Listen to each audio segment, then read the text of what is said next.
Buenos días, hermanos, hermanas. Vamos a comenzar haciendo una oración al Señor para entregar este tiempo. Padre nuestro, en el nombre de Jesús, venimos a ti, aquietando, Señor, nuestro corazón, nuestros pensamientos, Señor, nuestra alma entera. Señor, la ponemos a tus pies para recibir de ti, Señor, lo que tú tengas para entregarnos, Señor. Queremos oír tu voz, Señor, hablándonos al corazón, alentándonos a continuar, Señor, quitando nuestra mirada, Señor, de las cosas terrenales, de lo pasajero. Queremos poner nuestra mirada en ti, Señor. Socórrenos por amor de tu nombre. Ayuda a tu iglesia, Señor. Ayúdame también, Señor, para poder expresar fielmente lo que está en tu corazón. Y ayuda a mis hermanos para oír y recibir, Señor, lo que viene de parte tuya. En el nombre de Jesús. Amén.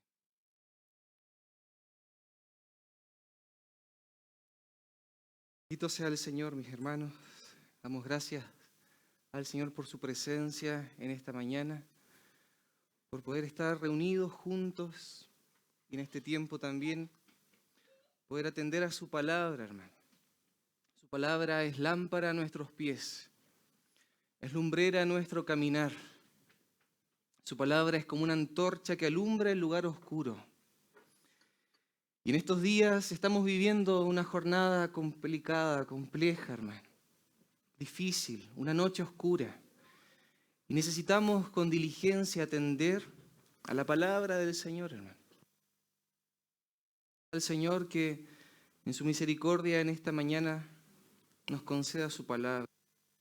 Ya, ahí sí. ¿Me escuchan, hermanos? ¿Sí? ¿Más o menos? Ya. Bueno, les comentaba que hace unos días atrás venía en el auto con mi hermano Carlos. Y mi hermano Carlos Bastías me venía comentando que producto de sus estudios, de sus largas jornadas de estudio para poder dar su examen de grado, estuvo ahí averiguando acerca de algunos ejercicios para fortalecer el músculo del ojo, para entonces poder hacer más fácil de alguna otra manera estar tanto tiempo frente a un texto, a una pantalla, leyendo, porque el ojo se cansa, hermano. Entonces ahí conversaba un poquitito y veíamos que hay unos ejercicios que son muy prácticos que tienen que ver con fijar nuestra mirada y enfocar un objeto que está a distancia, hermano. Nosotros aquí en la ciudad particularmente estamos acostumbrados a centrar nuestra atención y nuestra mirada en cosas que están muy próximas a nosotros, en distancia. Todo está cercano. ¿Qué decir de lo que ocurre con las pantallas, hermano? Estamos prácticamente todo el día frente a un objeto con luz, color y movimiento que está a no más de 30, 40 centímetros de nosotros. Y todo el tiempo entonces estamos nosotros acostumbrados a enfocar objetos que están muy próximos a nosotros. A diferencia de la gente que tal vez vive en el campo o en el sur, que tiene una mirada un poco más amplia, más abierta y puede centrar y enfocar su atención en la cordillera, en los cerros, en objetos que están a larga distancia, ¿cierto? Entonces una manera muy práctica de poder fortalecer el músculo del ojo justamente tiene que ver con enfocar y poner la atención intencionalmente en aquello que está a distancia, en aquello que está a muchos metros de nosotros. Y esto tiene que ver con el encargo que el Señor ha puesto en mi corazón en esta mañana, hermano, para compartir con la iglesia. Tiene que ver con poner nuestra atención en aquello que está por venir, en aquello que está delante nuestro. En aquello que aún no está, pero que ha de manifestarse. Porque tal vez nuestra tendencia es a centrar nuestra atención en lo más próximo, en lo que se ve, en lo inmediato. Y perder de vista aquello que aún no se ve, pero que está por venir, que está un poquito más lejos de nosotros, pero que está allí. Y el riesgo, la consecuencia finalmente de centrar nuestra atención en aquello más próximo, es que nuestra mirada se comience a nublar. Es que comencemos a perder aquella visión. Y si perdemos la visión, como consecuencia viene el agotamiento, el cansancio. Aquellos que usan lentes sabrán que si se sacan los lentes, ¿qué ocurre, hermano? No se ve. Y el permanecer un tiempo sin lentes produce cansancio mental, agotamiento, dolor de cabeza, mareos, tal vez más de un tropiezo, una caída. Entonces, qué necesario y qué saludable, mis hermanos, es poder fortalecer nuestra visión. Y para fortalecer nuestra visión necesitamos centrar nuestra atención y nuestro corazón y enfocar nuestro corazón en aquello que está delante nuestro. Tal vez un poquito más lejos, pero que está allí, hermano. Así que quisiera invitarlos a abrir las Escrituras en el libro de Apocalipsis. Y vamos a ir al capítulo 21 y vamos a leer algunos versículos.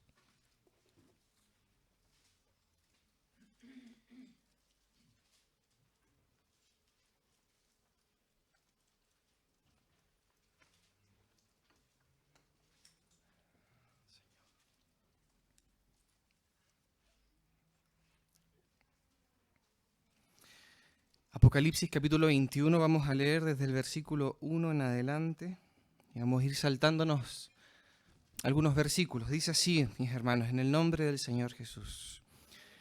Vi un cielo nuevo y una tierra nueva, porque el primer cielo y la primera tierra pasaron, y el mar ya no existía más. Y yo, Juan, vi la santa ciudad, la nueva Jerusalén, descender del cielo de Dios, dispuesta como una esposa ataviada para su marido. Y oí una gran voz del cielo que decía: He aquí el tabernáculo de Dios con los hombres, y Él morará con ellos, y ellos serán su pueblo. Y Dios mismo estará con ellos como su Dios. Enjugará Dios toda lágrima de los ojos de ellos, y ya no habrá muerte, ni habrá más llanto, ni clamor, ni dolor, porque las primeras cosas pasaron. Y el que estaba sentado en el trono dijo: He aquí yo hago nuevas todas las cosas. Y me dijo: Escribe, porque estas palabras son fieles y verdaderas. Verso 9. Vino entonces a mí uno de los 7 ángeles que tenían las 7 copas llenas de las 7 plagas postreras. Y habló conmigo diciendo: Ven acá, yo te mostraré a la desposada, la esposa del Cordero. Y me llevó en el espíritu a un monte grande y alto, y me mostró la gran ciudad santa de Jerusalén, que descendía del cielo de Dios, teniendo la gloria de Dios. Y su fulgor era semejante al de una piedra preciosísima, como piedra de jaspe, diáfana como el cristal. Capítulo 22, versículo 1. Después me mostró un río limpio de agua de vida, resplandeciente como cristal, que salía del trono de Dios y del Cordero. En medio de la calle de la ciudad y a uno y a otro lado del río estaba el árbol de la vida, que produce 12 frutos, dando cada mes su fruto. Y las hojas del árbol eran para la sanidad de las naciones. Y no habrá más maldición. Y el trono de Dios y del Cordero estará en ella. Y sus siervos le servirán. Y verán su rostro. Y su nombre estará en sus frentes. No habrá allí más noche, y no tienen necesidad de luz de lámpara, ni de luz del sol, porque Dios el Señor los iluminará, y reinarán por los siglos de los siglos. Aleluya. Bendito sea el Señor por su palabra. Lo que encontramos aquí es la visión de la iglesia como una ciudad, la ciudad de Dios. Algunas consideraciones generales con respecto a esta porción de la Escritura que acabamos de leer. La primera de ellas tiene que ver con que la iglesia está en el centro del propósito eterno de Dios. La iglesia en unión con Cristo está en el centro del propósito eterno de Dios, aquello que Dios ha propuesto en sí mismo, de llevar adelante a través de los siglos, de las edades. Todo lo que transcurre desde el Génesis, hermanos, en adelante, tiene su culminación, su cumplimiento, tiene su culminación, su consumación en el libro de Apocalipsis. Y lo que encontramos fundamentalmente en esta visión final que acabamos de leer es la visión acerca de la iglesia, la esposa del Cordero. Ahora, qué interesante es justamente enfatizar esto. ¿Por qué es que al final de las Escrituras, en la consumación, en la culminación de los tiempos, lo que encontramos allí es la revelación de la iglesia? Y es porque la iglesia, en unión con Cristo, es el cumplimiento del eterno propósito de Dios, de aquello que Dios ha propuesto desde la eternidad, aquello por lo cual Dios hizo todas las cosas, está intrínsecamente relacionado y vinculado con la iglesia, de la cual usted y yo formamos parte en este tiempo, en esta era. Bendito es nuestro Dios. Dios el Padre eternamente ha querido una novia para su Hijo.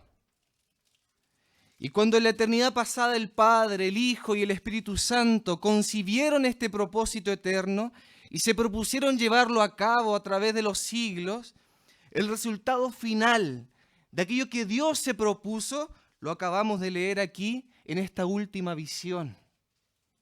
Esta visión de la iglesia, esta visión de una iglesia y de una obra acabada.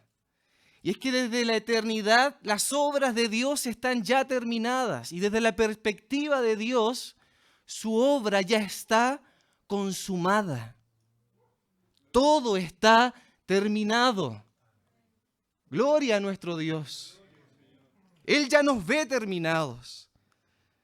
Él ya nos vio en nuestro estado final. Él sabe que lo que somos hoy, que la realidad actual no será la realidad del mañana. Él ya nos ve completos, perfectos, ataviados, enteramente hermoseados, dispuestos para su Hijo.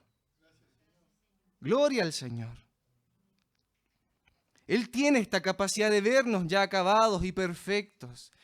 Y esto tiene una implicancia para nosotros también. Porque así como Dios nos ve, así también nosotros debemos vernos.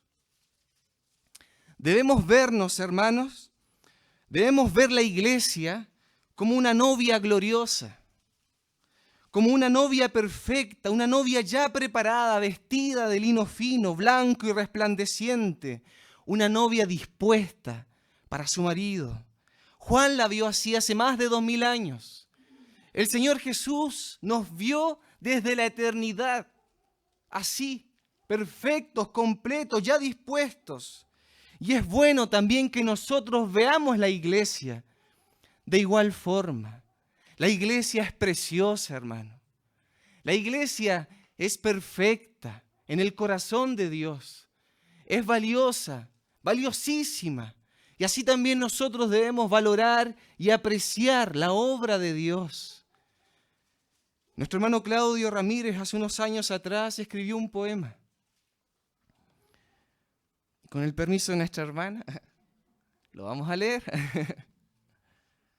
Dice: primoroso tejido del cielo, es la iglesia el tramado de Dios, donde está revelado el misterio de los santos que moran en luz.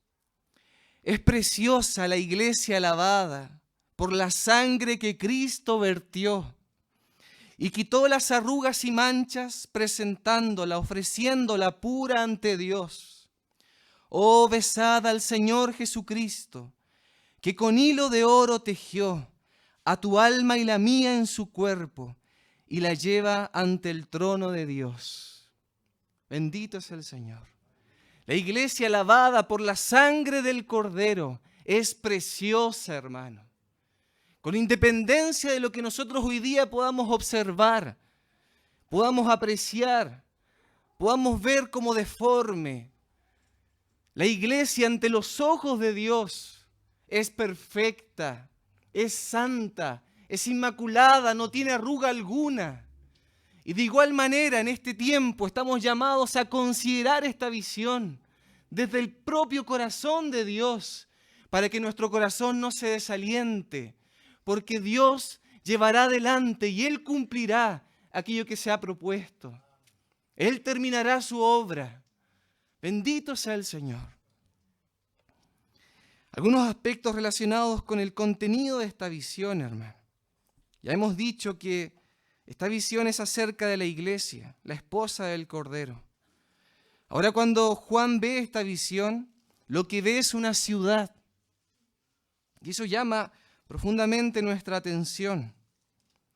Cuando Juan ve la novia en su plenitud, en su expresión más plena, más completa, cuando ha alcanzado la perfección, a él no se le muestra a la novia como el cuerpo de Cristo, ni como la familia de Dios, ni como el pueblo de Dios, ni como el templo del Espíritu Santo, sino que se le muestra a la iglesia como una ciudad, como la ciudad de Dios. Nosotros somos aquella ciudad, hermano. No cualquier ciudad, sino la iglesia, la ciudad que Dios ha preparado, ha dispuesto, la ciudad que tiene su origen en el cielo, la ciudad que proviene de arriba, que no es de esta tierra, pero que está aquí en la tierra. Y esta ciudad tiene ciertas características que quisiera mencionar. En el verso 14 del capítulo 21, se nos da algunas características de esta ciudad. Se nos habla que tiene ciertos cimientos. Dice, y el muro de la ciudad tenía 12 cimientos y sobre ellos los 12 nombres de los 12 apóstoles del Cordero. Estos cimientos de la ciudad son 12. Cada uno de ellos es una piedra preciosa. Y esas piedras preciosas corresponden a los 12 apóstoles del Cordero. Esta ciudad está formada por piedras vivas. En otras palabras, está formada, está constituida de personas. Nosotros somos piedras vivas. Esta ciudad está constituida de hombres y de mujeres redimidos, aquellos cuyos nombres están inscritos en el libro de la vida. Nosotros somos aquella ciudad, piedras vivas que van a ser convertidas a través de un proceso de santificación en piedras preciosas, capaces de reflejar plenamente la gloria de Dios. Además, esta ciudad, dice en el verso 11, tiene la gloria de Dios. No tan solo contiene esta gloria, sino que esta gloria resplandece, se refleja, se expresa, se proyecta plenamente. La gloria de Dios. Contiene un muro grande, una muralla muy alta, con 12 puertas, un muro de separación, un muro que separa lo que es santo de lo que es profano. En esta ciudad santa no hay mancha, no hay contaminación, no hay mezcla en ella. Está completamente separada esta ciudad. Está separado lo que es de Dios y lo que no es de Dios, lo que es santo de lo que es inmundo. Lea conmigo el versículo 27 del capítulo 21. Dice, y no entrará en ella ninguna cosa inmunda, o que hace abominación y mentira, sino solamente los que están inscritos en el libro de la vida del Cordero. Nuestros nombres están inscritos en el libro de la vida, hermanos. Y por eso somos parte y conformamos esta ciudad de Dios, que es plena, que es perfecta. Esta ciudad también contiene el trono de Dios y del Cordero, en el capítulo 22, verso 3. Y no habrá más maldición, y el trono de Dios y del Cordero estará en ella, y sus siervos le servirán. El trono nos habla de gobierno, de señorío, de un control absoluto, hermano. Control absoluto de todo cuanto acontece dentro de los límites establecidos en esta ciudad. La iglesia perfectamente unida, sujeta a Dios el Padre y a Cristo. Una iglesia en la cual se hace y se lleva a cabo la perfecta voluntad de Dios, sin ningún atisbo de rebelión o de insumisión. Dice además, sus siervos les servirán, un servicio sin resistencia. Una ciudad en la cual los corazones que la conforman no hay atisbo de rebeldía ni oposición.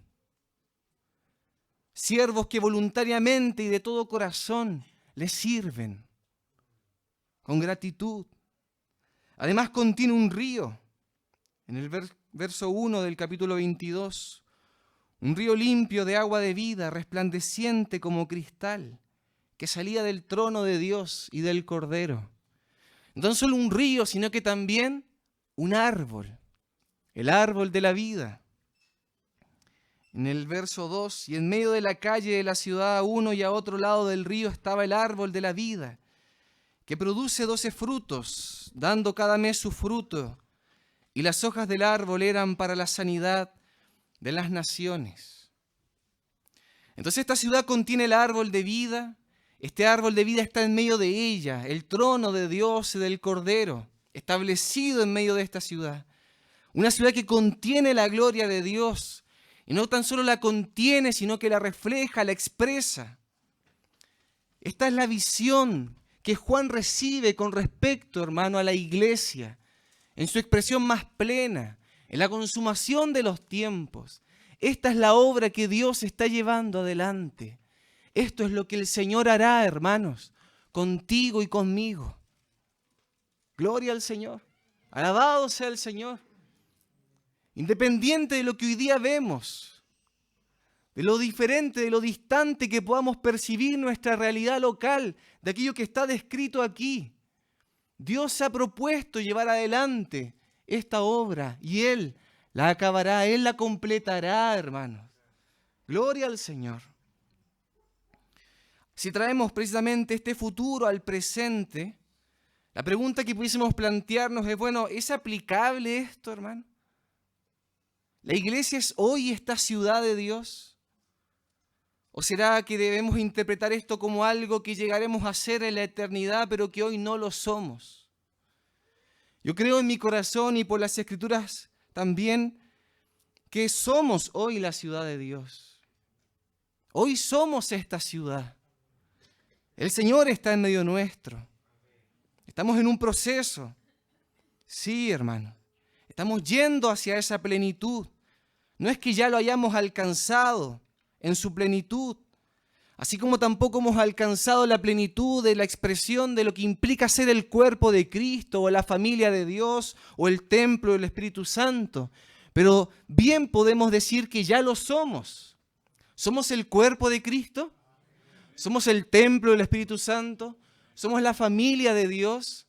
De igual manera, aunque tal vez no logramos expresar plenamente aquella realidad, hoy por la fe decimos que ya lo somos, hermano. Así también podemos decir que somos la ciudad de Dios. Ahora, esta ciudad, hermano, tiene una expresión plena en el fin del siglo y, como podemos notar, no se condice con el presente, con la realidad de nuestra iglesia local. Entonces, si mirásemos el Apocalipsis desde cierta perspectiva, podríamos nosotros decir que tal vez no estamos aún en el capítulo 21. Tal vez nuestra realidad se condice más con el capítulo 2 y 3, ¿cierto? El mensaje a las 7 iglesias. Aún sujetos a este espíritu que debe hablar a la iglesia, ¿cierto? Aún sujetos a debilidad, a fragilidad, a escasez, a pecados, a la fragilidad de nuestro cuerpo, de este tabernáculo que se cansa, que es frágil, que se enferma. Pero viene el día, hermano. Y eso es lo que tenemos que considerar. Viene el día y ya pronto, en que ya no estaremos en este tabernáculo cansado, frágil, enfermo, sino que tendremos un cuerpo semejante al cuerpo de la gloria de nuestro Señor Jesucristo. Y por la eternidad reinaremos con Él. Viene el día, hermanos, en que ya no habrá más sufrir, en que ya no habrá más tribulación, en que ya no habrá más maldición. Gloria al Señor. En que todas nuestras lágrimas serán enjugadas. En que todas nuestras enfermedades, nuestros achaques, nuestros dolores, nuestras angustias serán quitadas. Ese día viene, hermano, donde la muerte será absorbida por la vida. Gloria al Señor. En donde la iglesia, de la cual usted y yo formamos parte, lograremos tocar y evidenciar esta realidad gloriosa de esta ciudad, en cuyo centro habita la gloria de Dios, en donde podremos expresar plenamente a Cristo, hermano, en donde ya no tendremos las limitaciones físicas de nuestra carne, la debilidad de nuestra carne, la constancia, la intención y la inclinación al pecado ya no estará. La fragilidad nuestra, que nos cansamos, que nos agotamos, que nos fastidiamos. Aquel cuerpo de muerte que está en nosotros ya no estará más. Bendito sea el Señor. Y podremos expresar al Señor tal como Él es. Hermano, nuestra oración diaria es poder ser como Cristo. Queremos ser como Él, pero día a día nos vemos confrontados con nuestras limitaciones. Queremos conocer más del Señor, pero nuestro corazón constantemente se desvía, se aparta. Nuestros pensamientos se resisten. Hay altivez, hay argumentos, hay fortalezas en nuestro interior que se resisten al Señor constantemente. Pero llegará el día en que todo aquello será quitado y podremos expresar al Señor plenamente. Y nuestra mente, que ha sido trastocada por el pecado, será transformada, será renovada para poder comprenderle plenamente, para poder conocerle tal como Él es. Y aún nuestro cuerpo será transformado de tal manera que podremos verle y no seremos consumidos. Porque si el Señor se manifestara tal cual es Él, en este tiempo moriríamos. Moriríamos. Pero llegará el día, hermano, en donde le veremos tal como Él es. Sin las limitaciones de este cuerpo, de nuestra carne. Gloria al Señor. Anhelamos aquel día. Con esperanza lo anunciamos. Lo creemos con todo nuestro corazón. Aliéntese nuestro corazón, mis hermanos. Entonces, lo que notamos aquí es justamente la necesidad de ser restaurados, hermano.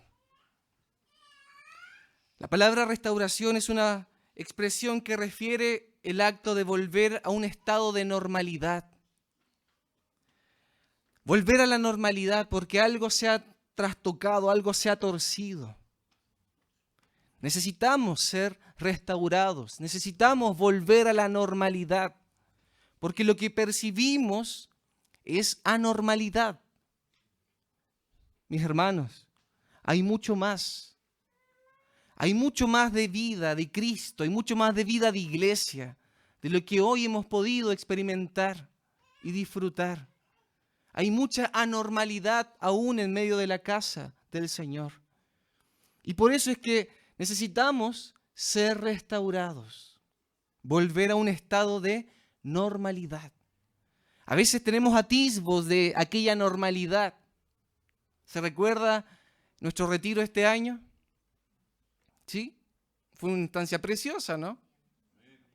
Como que el Señor se hizo presente en aquellos días de una manera particular, especial, y para nosotros pareciera ya que era lo máximo, como si lo hubiésemos alcanzado todo. Pero hay mucho más, hermanos. Son solo atisbos. Cuando de repente estamos en las casas compartiendo en comunión, disfrutando de una once, compartiendo nuestras cargas, abriendo el corazón y no queremos irnos y disfrutamos de la presencia del Señor y pareciese que eso fuese todo. Pero son atisbos, hermano. Aún hay mucho más. Entonces necesitamos ser restaurados. Y quisiera que pudiésemos considerar una figura del Antiguo Testamento que tiene que ver justamente con una ciudad en proceso de restauración, para poder extraer algunos principios para nuestra realidad de iglesia local, hermano, y poder alentar nuestro corazón poniendo nuestra mirada en lo que está por venir, pero también disponiéndonos para contribuir y participar activamente en esta obra y en esta labor de restauración. Porque bien pudiésemos cruzarnos de brazos y decir, bueno, Dios se lo ha propuesto, Dios dice que lo va a hacer, entonces yo me quedo aquí sentadito esperando que Dios lo haga, ¿cierto? Pero lo que encontramos en la Escritura es que Dios sí se lo ha propuesto, y por la Escritura entendemos que Él lo llevará a cabo, pero lo llevará a cabo contigo y conmigo, hermano. Dios llama a colaboradores y llama a hombres y mujeres para participar en este proceso de restauración. Así que acompáñenme por favor al libro de Esdras. Y allí nos vamos a quedar, mi hermano.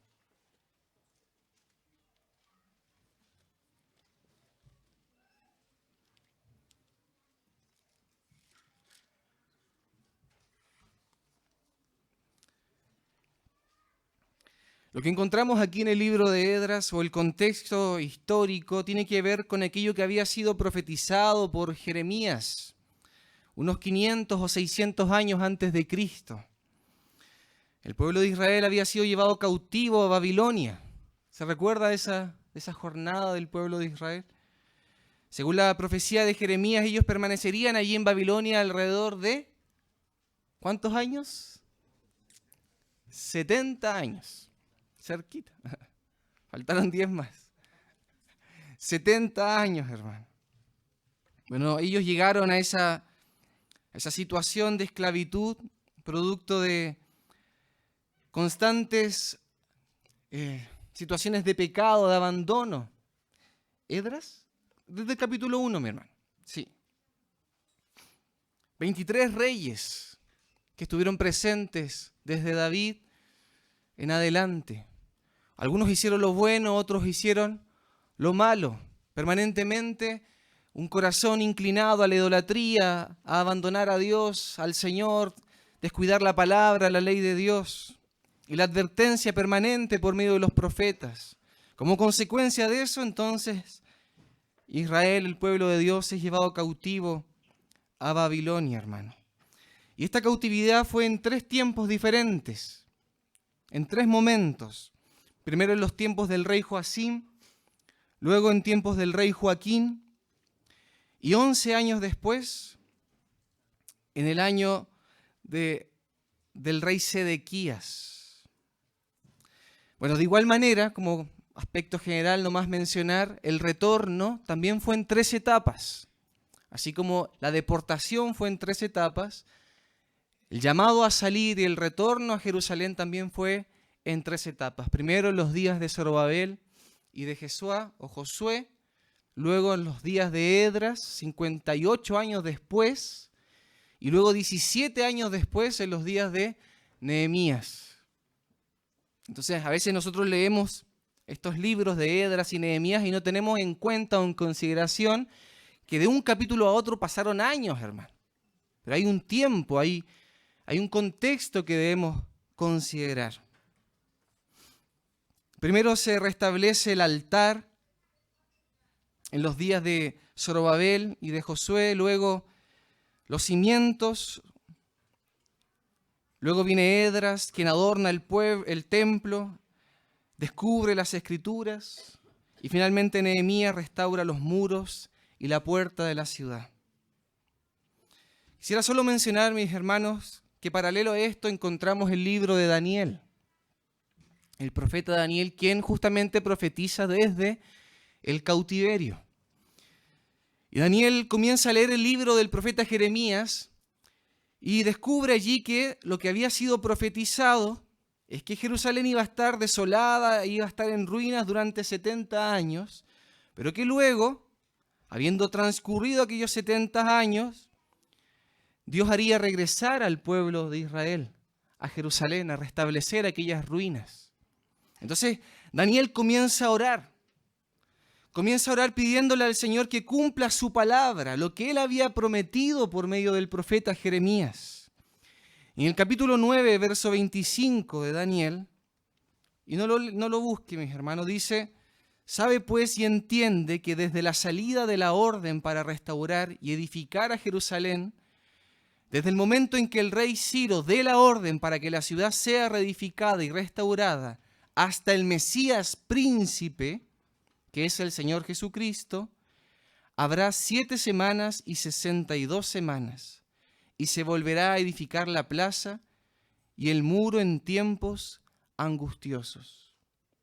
Es decir, la respuesta de Dios para Daniel tiene que ver justamente con el hecho de que, bueno, desde la orden, la instrucción del rey persa, de Ciro, para salir de Babilonia y volver a Jerusalén, a edificar la casa de Dios, habría un tiempo establecido que culminaría con la venida del Mesías príncipe. Y que aquel contexto de restauración sería bajo esta expresión que utiliza, bajo tiempos angustiosos. Entonces, ¿qué podemos extraer como principios de este contexto?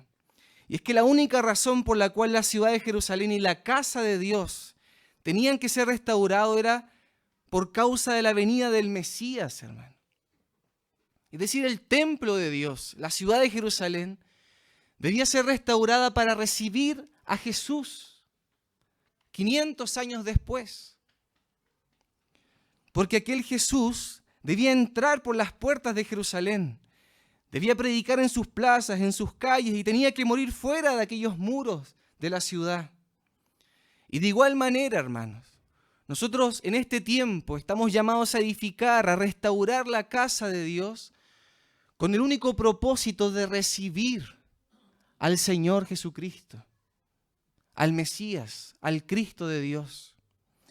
Y entonces se nos dice que esta restauración se llevará a cabo en tiempos angustiosos, tiempos peligrosos, tiempos de debilidad. Entonces, para ir avanzando, quisiera mencionar 6 principios, hermano. 6 principios de restauración, de esta época de restauración. El primero de ellos está aquí en el capítulo 1, verso 1, hermano. De Esdras. Dice: en el primer año de Ciro, rey de Persia, para que se cumpliese la palabra de Jehová por boca de Jeremías, despertó Jehová el espíritu de Ciro. Verso 5. Entonces se levantaron los jefes de las casas paternas de Judá y de Benjamín, y los sacerdotes y levitas, todos aquellos cuyo espíritu despertó Dios, para ubicar y edificar la casa de Jehová.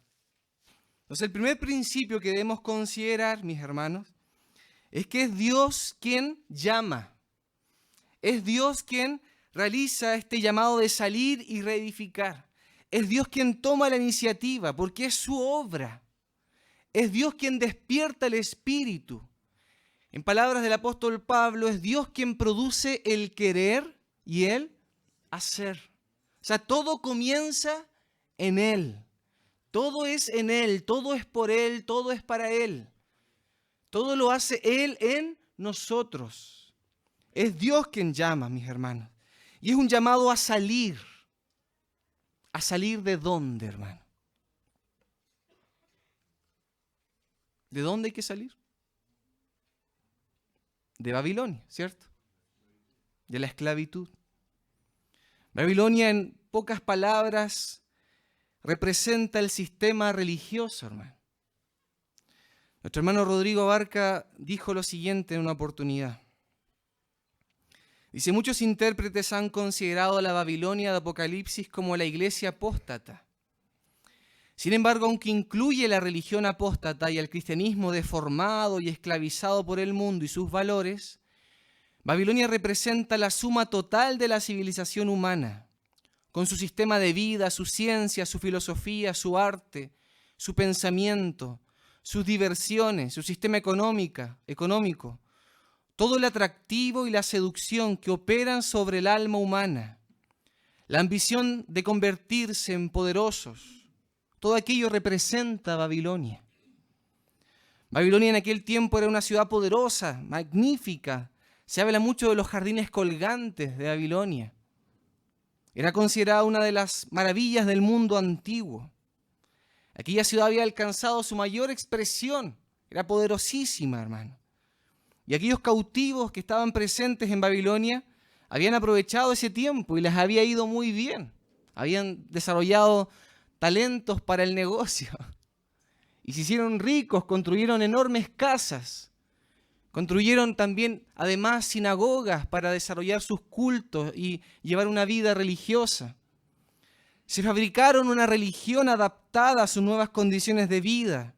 El templo estaba destruido, el sacerdocio había sido quitado y fue reemplazado todo por la construcción de sinagogas y un sistema religioso que está representado allí en la sinagoga.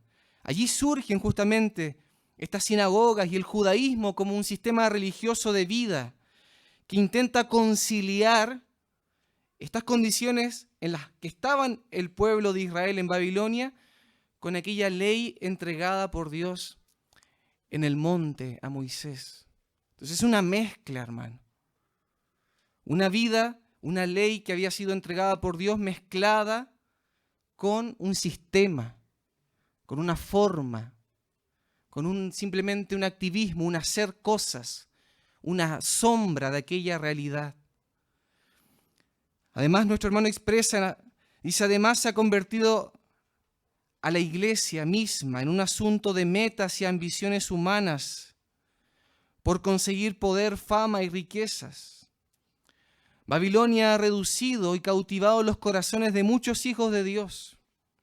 En consecuencia, la casa de Dios y su testimonio permanecen en ruinas y su propósito eterno relegado e incumplido.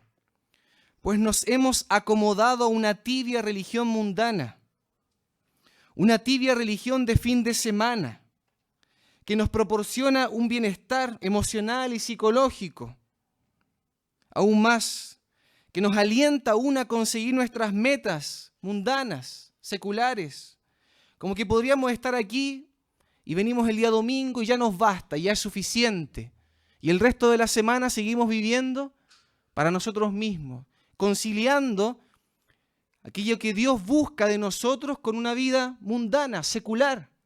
Y entonces venimos, cuando estamos afligidos, en problemas, para que Dios me bendiga y para orar para que Él cumpla mis sueños y mis anhelos.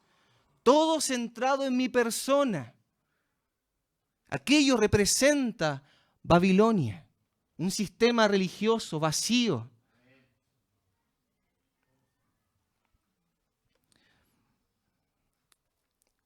Una religión centrada en el yo, en mis esperanzas, mis necesidades, mis temores.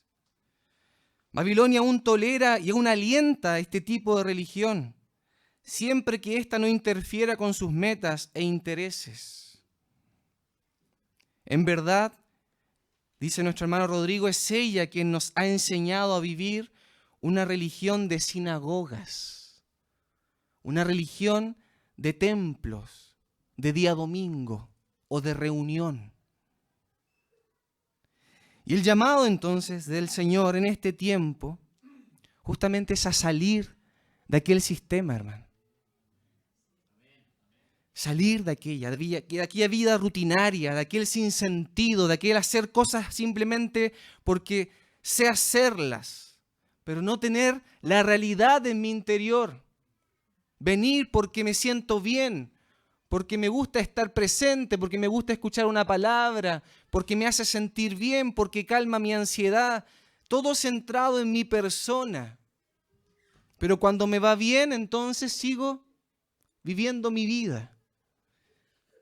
Vivir, hermano, en Babilonia implica esta idea, hermano, de vivir en un sistema, pero carente de la realidad, de aquello que Dios busca, de aquello que Dios quiere para su iglesia, hermano. Pudiésemos incluso, y aún en parte hoy día lo vivimos, hermano, tener todo perfecto, hermano. Todo muy programado, todo muy esquematizado, todos muy claros en cuanto a las reuniones. Y venir y estar aquí presente, pero seguir inmerso en un sistema, hermano. Entonces venimos el día lunes, hacemos un listado, y es como un checklist. Señor, te pido por esto, por esto, por esto, por esto.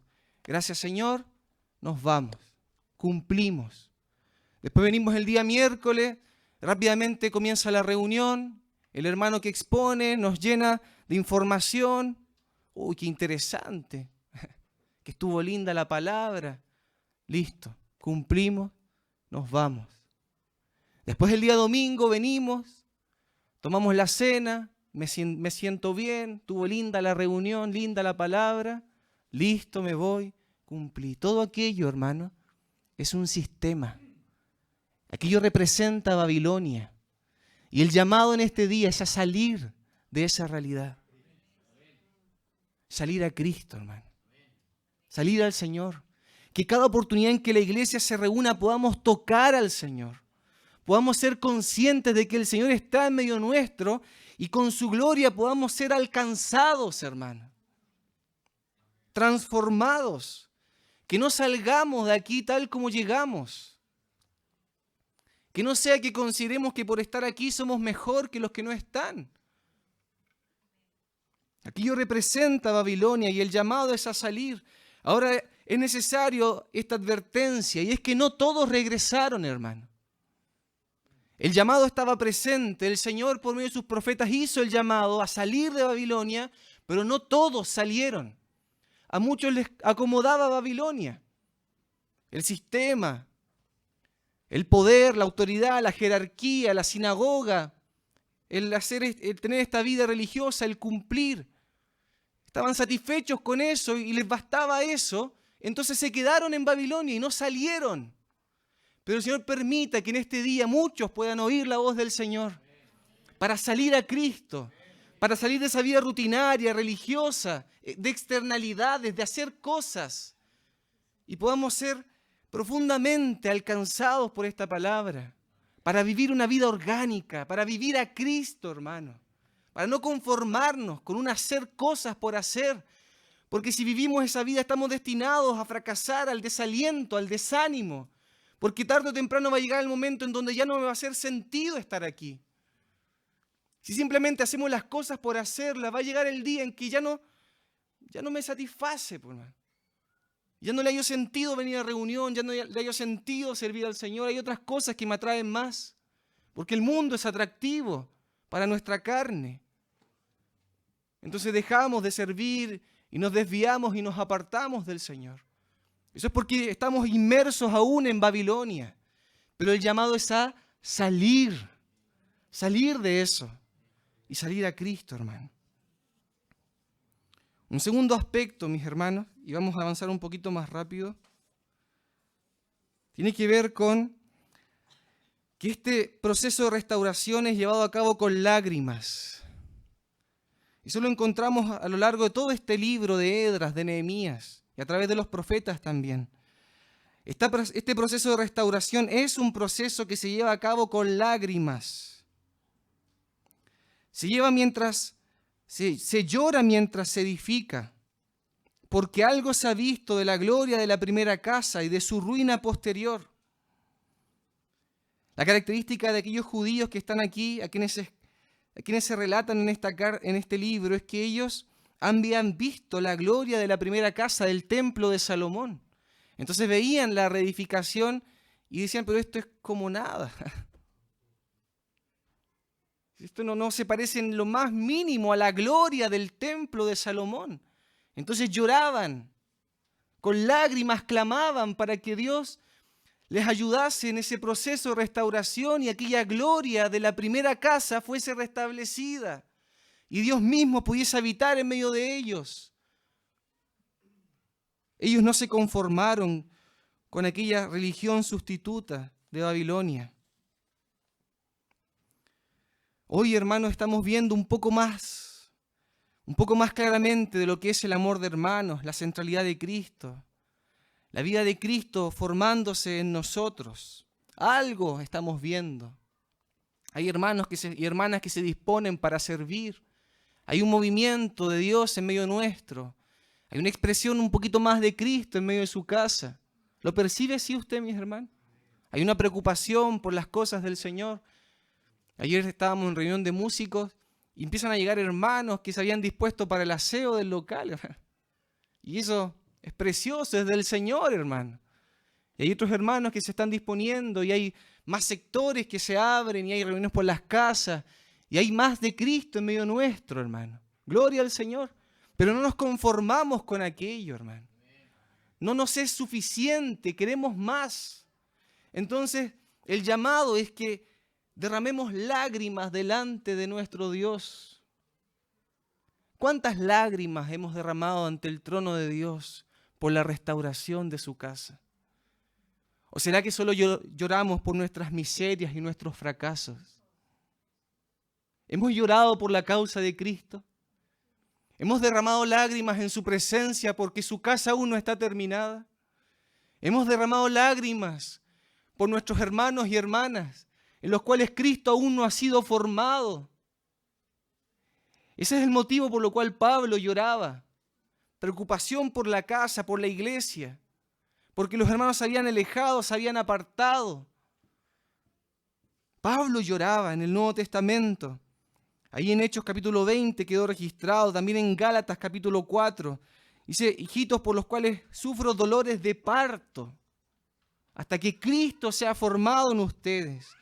Pablo también lloraba por los Gálatas al percibir de que los Gálatas se habían apartado de Cristo. Pablo también llora por los filipenses, porque dice, porque ahí andan muchos, de los cuales os dije muchas veces, y aún ahora lo digo llorando, que son enemigos de la cruz de Cristo. No personas que están afuera, sino personas que están dentro de la casa, pero que se levantan desde adentro. Y Pablo lloraba. Y así también nosotros hoy estamos llamados a llorar por la causa de Cristo, a derramar lágrimas y derramar nuestro corazón, hasta que la casa de Dios sea edificada, hermano. Que el Señor ponga esta carga en nuestro corazón. Entonces el camino de la restauración es un camino con lágrimas. Un tercer aspecto que solo voy a mencionar es que debemos aprender a valorar la unidad y la diversidad. Y hemos hablado ya bastante de eso. Así que solamente lo voy a mencionar. Y es porque hay una expresión que se repite una y otra vez en el libro de Esdras, que es de un solo corazón, unánimes. Todo el tiempo de la restauración se lleva adelante mediante esta expresión, unánimes. Porque si no hay unanimidad, entonces no hay restauración, no hay edificación. Porque una casa dividida contra sí mismo, ¿qué dijo el Señor? No prevalece. Entonces, unanimidad, tener un mismo sentir, un mismo corazón. Y además valorar la diversidad. Porque también se habla que cada uno, de acuerdo al llamado, de acuerdo a su servicio, ministraba y servía y colaboraba en la restauración. Pero ya suficiente hemos hablado de eso. Entonces solamente lo menciono. Un cuarto aspecto tiene que ver con aquello que pudiésemos denominar como el día de las pequeñeces. El remanente era muy pequeño, hermano. Algunos dicen que eran alrededor de 50.000 personas los que salieron, hermano. No más. De los que salieron junto a Zorobabel y a Josué. Los recursos eran limitados. Aunque ellos habían estado edificando la casa de Dios durante un mes, lo que pudieron percibir es que esa casa era una casa pequeñita, hermano. Y que nada se comparaba con el templo que Salomón había constituido. Ante sus ojos, esa casita que estaban construyendo era como nada. Y llevaban un mes edificando. Entonces el corazón del pueblo se desanimó, se desalentó. Entonces el Señor levanta un profeta, a Zacarías, y dice así, mis hermanos. El Señor dice a través del profeta Zacarías, Zorobabel puso los cimientos de esta casa y él la terminará. Y escuche esto, hermano. No desprecien el día de las pequeñeces, pues los ojos de Dios, sus 7 ojos, recorren toda la tierra, y él vio la plomada en las manos de Zorobabel. No desprecien el día de las pequeñeces, porque el Señor comenzó una obra, hermano, y él la terminará. O sea, ¿cuál debe ser nuestro corazón, nuestra actitud frente a los pequeños atisbos y expresiones de Cristo en medio nuestro? Valorar, hermano. Valorar lo que Cristo está haciendo. Valorar cada vez que un hermano, una hermana se dispone. Valorar cada vez que algo de Cristo se manifiesta a través de uno de los miembros de su cuerpo. Debemos valorar el día de las pequeñeces, hermano. Hay pequeños avances, pero que para Dios, hermano, han sido tal vez años de trabajo en nuestro corazón. Debemos valorar aquello y no despreciarlo. Amén, hermano. Que así sea, valorar el día de las pequeñeces. Un quinto aspecto tiene que ver con que esta edificación se desarrolla en un contexto de guerra, hermano. Mire, vaya al capítulo 4 de Esdras.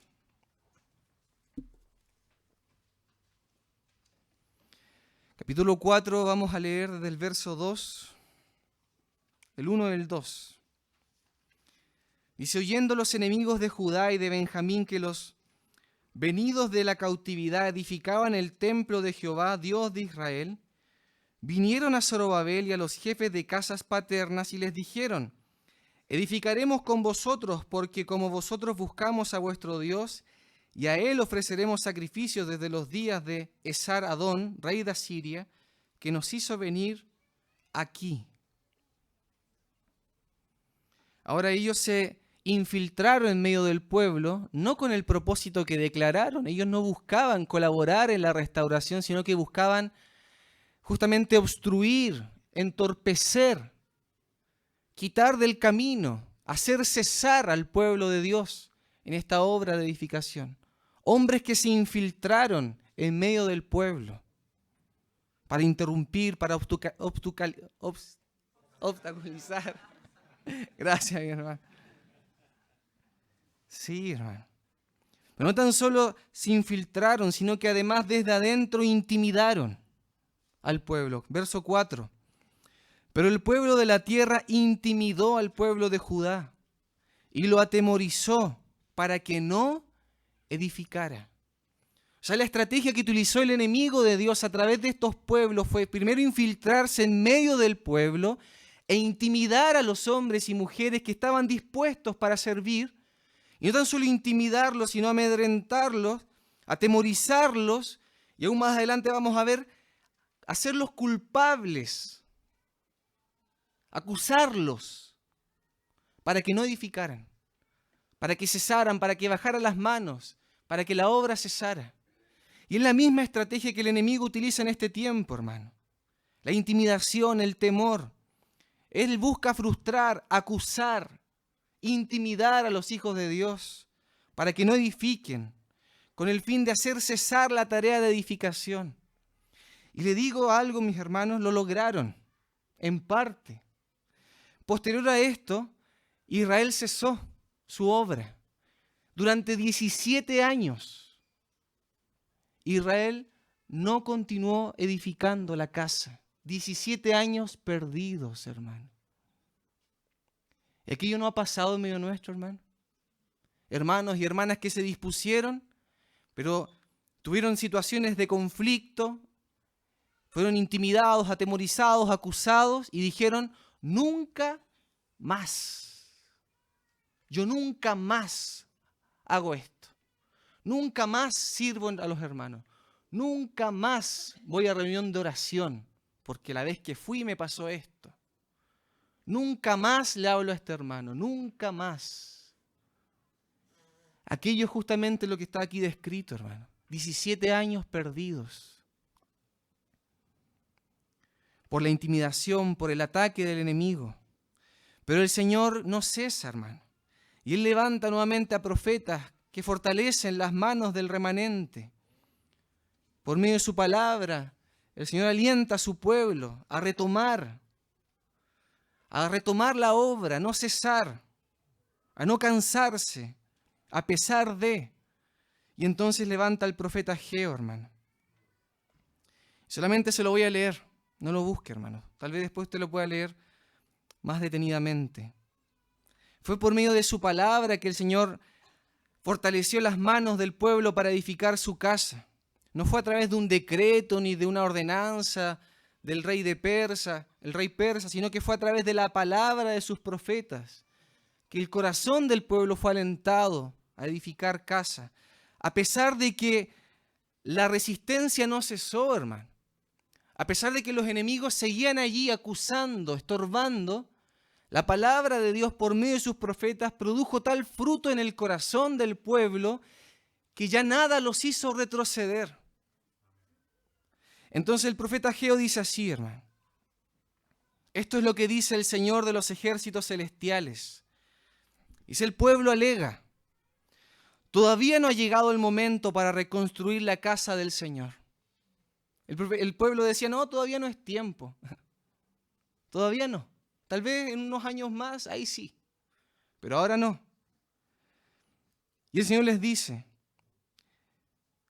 ¿por qué viven ustedes en casas lujosas mientras mi casa permanece en ruinas? Esto es lo que dice el Señor de los ejércitos celestiales. Miren lo que está pasando. Y presta atención en esto, hermano. Tal vez si alguno de nosotros se sienta identificado con esto. Han sembrado mucho, pero cosechado poco. ¿Le ha pasado eso alguna vez? Como que trabaja mucho, pero como que recibe poco de vuelta. Comen y no quedan satisfechos. Beben, pero aún tienen sed. Se abrigan, pero todavía tienen frío. Sus salarios desaparecen como si los echaran en bolsas llenos de agujeros. ¿Les ha pasado eso? Y es que el pueblo había vuelto atrás. Había dedicado su vida y durante 17 años habían abandonado la casa del Señor y se habían dedicado a trabajar para sí mismos, para sus casas, para artesonar, hermosear y decorar sus propias casas, mientras que la casa del Señor estaba en ruinas. Entonces, mientras ellos estaban centrados en sí mismos, nada los satisfacía, nada era suficiente. Por más que trabajaban, nunca podían disfrutar de la obra, del fruto de su trabajo. Comían y no se saciaban, bebían y siempre tenían sed. Nunca es suficiente, hermano, porque usted y yo hemos sido llamados para edificar una casa mayor. ¿No le pasa a usted eso, hermano? Se compra un auto y ya no es suficiente. Ahora quiero uno más grande. Se compró una casa, es que ya no es suficiente. Ahora son dos. Y nunca es suficiente. Se compra y trabaja para comprarse un computador y lo quería, lo tiene. Y después sale otro mejor. Y ya no es suficiente. Eso es porque estamos viviendo para nosotros mismos. En Babilonia aún cautivos. Nunca nos alcanza, nunca llegamos a fin de mes. ¿Le ha pasado? ¿Ha tenido esa sensación usted de que no llega? Eso es lo que está descrito aquí. Esperaban cosechas abundantes, dijo el Señor, pero fueron pobres.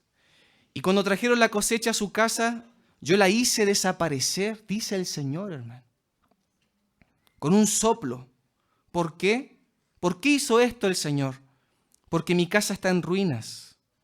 Mientras ustedes se ocupan de construir sus elegantes casas, es por esta causa que ustedes, es por causa de ustedes que los cielos retienen el rocío y la tierra no produce cosechas, dice el Señor. Ahora viene entonces la palabra del profeta y el pueblo se fortalece y vuelve al Señor su corazón. Y el Señor dice así, hermano. Capítulo 2, dice: ¿alguno de ustedes recuerda esta casa, este templo con su antiguo esplendor? ¿Cómo se compara este con el otro? ¿No se parecen en nada? Sin embargo, ahora el Señor dice: Zorobabel, sé fuerte. Jesuá, hijo de Josadac, sumo sacerdote, sé fuerte. Ustedes que aún quedan en la tierra, sean fuertes. Así que ahora, manos a la obra, porque yo estoy con ustedes, dice el Señor. Mi espíritu permanece entre ustedes, así como lo prometí cuando salieron de Egipto. Por lo tanto, no teman. La futura gloria de este templo será mayor que su pasada gloria, dice el Señor de los ejércitos celestiales. La gloria postrera de esta casa será mayor que la primera. Así dice el Señor, hermano. Bendito sea el Señor. ¿Cuántos de ustedes estuvieron en el inicio de la obra aquí en Santiago, hermano? Levante su mano. ¿Quedará alguno que haya visto la gloria de aquella primera casa? ¿Alguno? ¿No queda ninguno? Eso, hermano Marco. ¿Quién más? ¿Alguno más? Mi hermana Marcela. ¿No fue glorioso aquel tiempo, hermano? Yo escucho el testimonio de mis papás, quien también siendo joven conoció al Señor allí en la carpa, en el paradero 41 de Gran Avenida, junto a mi mamá. Era glorioso aquellos días, hermano. No se oraba por los enfermos y eran sanados, hermano. No en cada reunión llegaba gente que quería conocer al Señor. No habían hombres y mujeres que rendían prontamente su vida al Señor. No había un impacto en la comunidad, en los vecinos. No se oía hablar de los hermanos incluso en la radio y hablaban de los barbones. Aquel fue la gloria de la casa hace 40 años atrás. ¿Qué queda de aquella gloria en medio nuestro? ¿Cuánto tiempo hemos orado por los jóvenes, por hijos de hijas, de hermanos y hermanas y aún no se convierten? ¿Cuánto tiempo hemos estado hablando la palabra y aún hay resistencia? Pero el Señor ha prometido, hermano, que la gloria postrera de esta casa, y no tan solo de esta localidad, sino de su iglesia, será mayor a la primera, hermano. ¿Lo creemos? Que así sea, mis hermanos. Que así sea.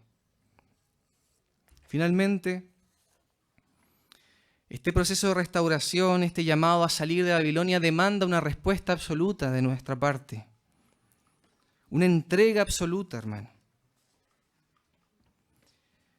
Quisiera solamente leer un pasaje del profeta Isaías. Acompáñeme al capítulo 61.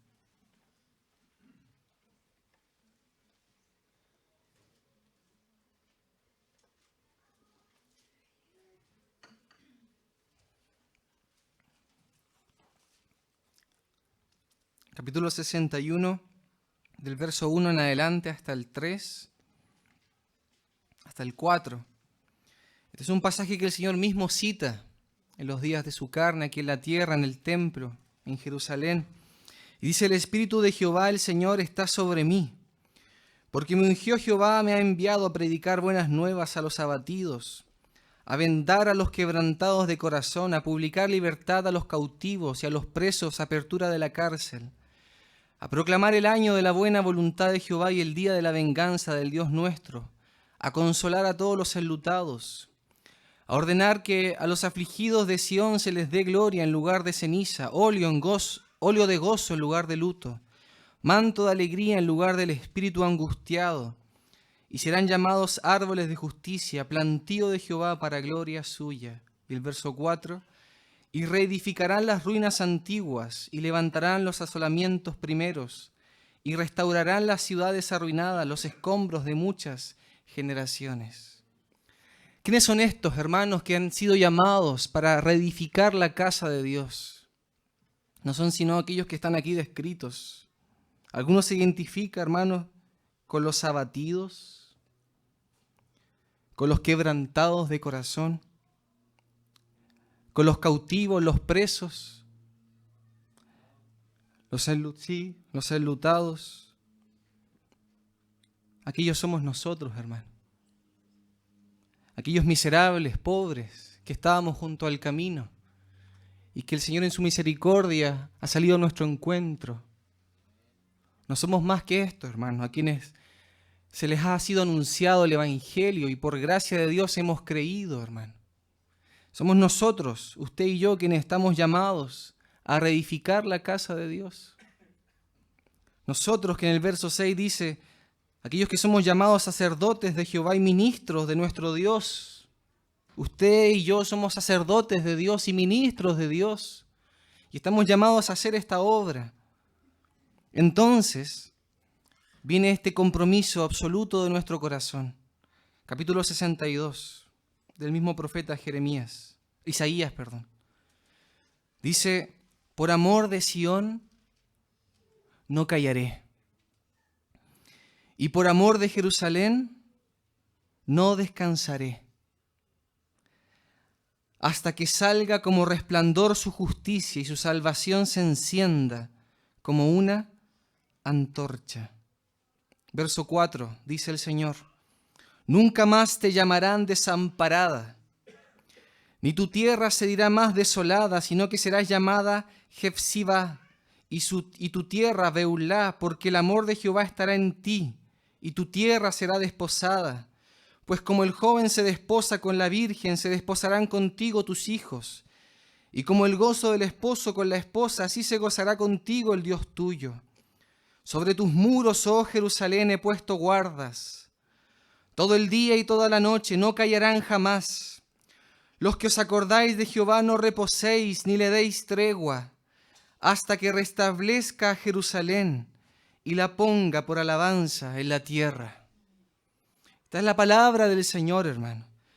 Es una palabra que escribió el profeta Isaías, pero que no es de su propia inspiración, sino que es la voz de Dios mismo. Es Dios mismo quien dice esto, que por amor de Sión no callaré. Por amor a Jerusalén el Señor no descansará. Bendito sea el Señor. El Señor no se cansa. El Señor no ha dejado de hablar ni de trabajar. El Señor hasta hoy trabaja, hermano. Por amor a su casa, por amor a su iglesia, hermano. Bendito sea el Señor.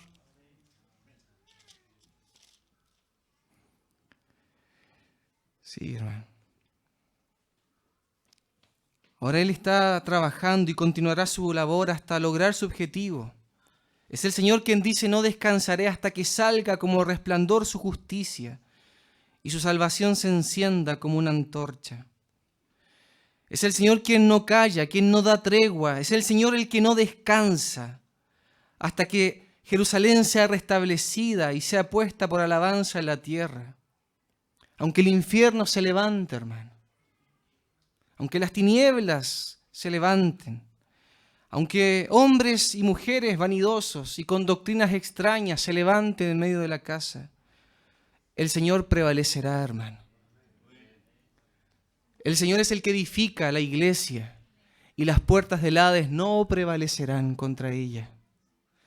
Aunque veamos resistencia, oposición, aunque pareciese que a veces la obra va a acabar, aunque pareciese que ya no hay vuelta atrás, que ya todo está destinado a fracasar, el Señor, hermano, prevalecerá.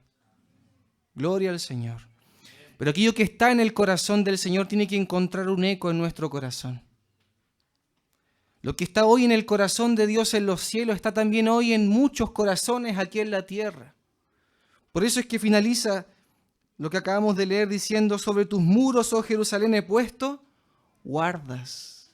O sea, no tan solo aquello está en el corazón de Dios, sino que también está en el corazón de hombres y mujeres quienes son depositarios de la carga del corazón de Dios en este tiempo, para resguardar, para anunciar, para declarar la palabra de Dios, hermano. Hombres y mujeres que al igual que el Señor puedan tomar una firme determinación en su corazón, que sean constantes y decidan por el Señor todo el tiempo. Hombres y mujeres que, como el salmista, puedan decir: si me olvidare de ti, oh Jerusalén, pierda mi diestra su destreza. Mi lengua se pegue a mi paladar si de ti no me acordare, si no enalteciera Jerusalén como preferente asunto de mi alegría. Bendito sea el Señor, hermano. Que el Señor obtenga este fruto en nuestro corazón. Su palabra no vuelve vacía, hermano. Que podamos considerar la visión del capítulo 21 de Apocalipsis, hermano. Que a pesar de la miseria, de la deformidad o anormalidad que hoy día apreciamos en medio nuestro, podamos ser llenos de esta visión de la gloria de la iglesia, hermano, en unión con Cristo. Aliéntese nuestro corazón, hermano, para continuar edificando la casa de Dios. Gloria al Señor.